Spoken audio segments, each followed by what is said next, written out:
Hi, my name is Monty Johnson.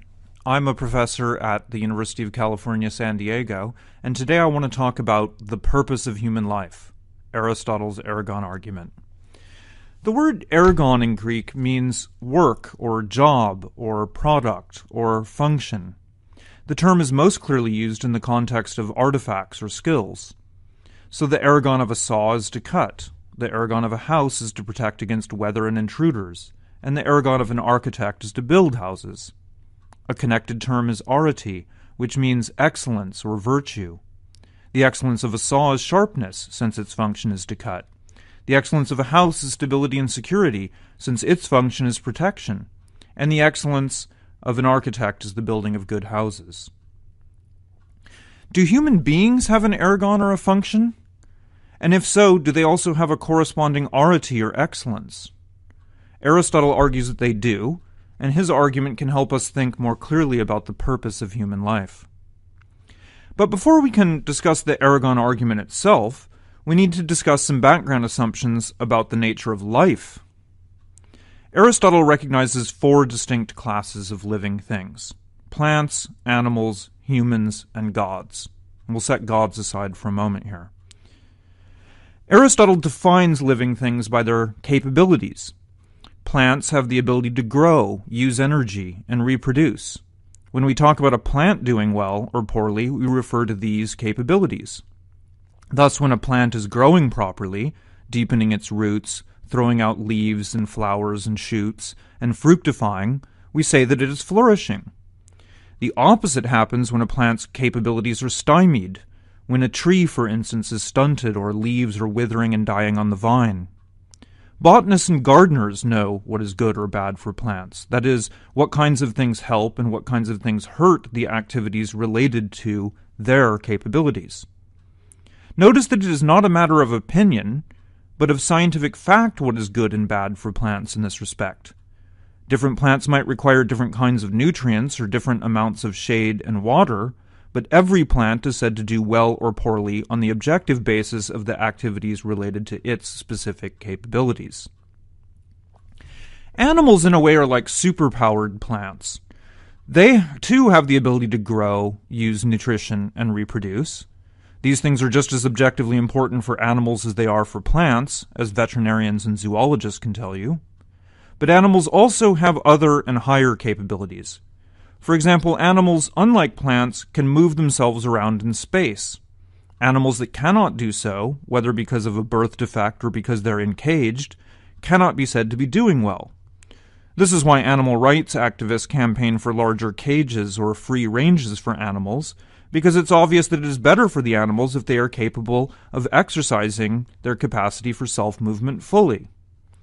Most importantly, animals have the capability of perception.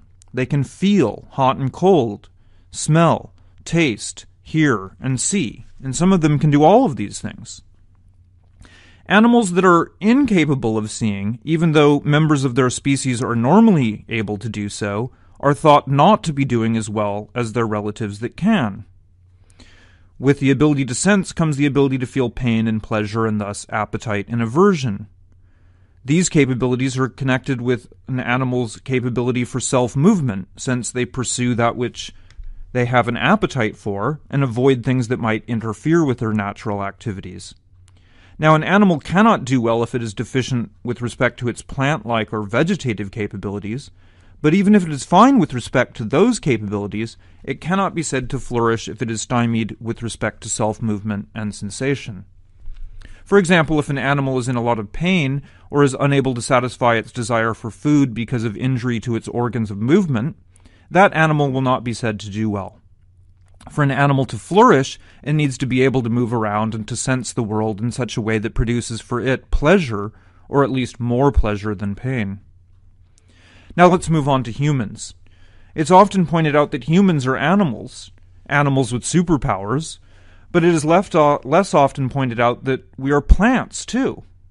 That is, we, like other animals, have the capabilities of plants: growth, nutrition, and reproduction. And we need to exercise these capabilities if we are to live. And like the other animals, we have the capabilities for self-movement and sensation, and with these pleasure and pain, appetite and aversion. All life is deeply connected in this way. But humans also have unique capabilities that no other animals have, most importantly the ability to reason and to use language. These capabilities allow us to cultivate friendships and social relations, build and contribute to political structures, plan for the future, modify our appetites and desires, educate our young, develop music and mathematics, and even to contemplate the nature of the universe and the purpose of human life. If a human does not have these capabilities, they are missing out on part of what it is to be human. And if they also lack even the animal capabilities, we might consider them less than animal, at least while they're in what we, for these very reasons, call a persistent vegetative state. Thus, we can determine what is good for us in a parallel fashion to how we determine what is good with respect to the other kinds of living things.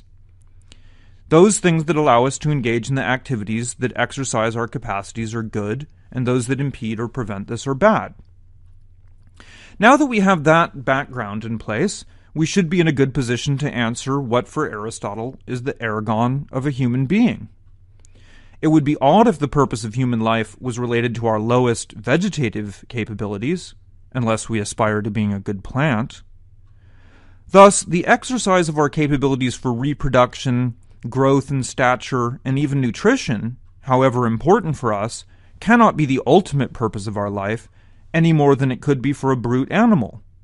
Similarly, mere sensation, pleasure, and satisfaction of our bodily appetites cannot, as they are for brute animals, be the purpose of our life. What makes cows and pigs flourish can no more make a human flourish than what makes oaks and vine flourish can do so for cows and pigs, even if those lower vegetative capabilities must be in a satisfactory condition in order for the higher ones to do their work. Thus, by a process of elimination, we arrive at the capabilities to use reason and language. These are the capabilities that define us, which is why Aristotle defined the human being as a rational animal, which is reflected in the modern name for our species, Homo sapiens. Thus, the forming of friendships and social relations, the controlling of our appetites and emotions, the cultivation of moral and intellectual virtues, and the observing of the cosmos and our place in it are the activities that, because they correspond with our highest and most unique capabilities, give meaning to human life and represent the flourishing of our kind of living thing. The things that are good for us follow from this, and thus can be determined with the same degree of objectivity that gardeners and botanists can for plants, and veterinarians and zoologists can for animals.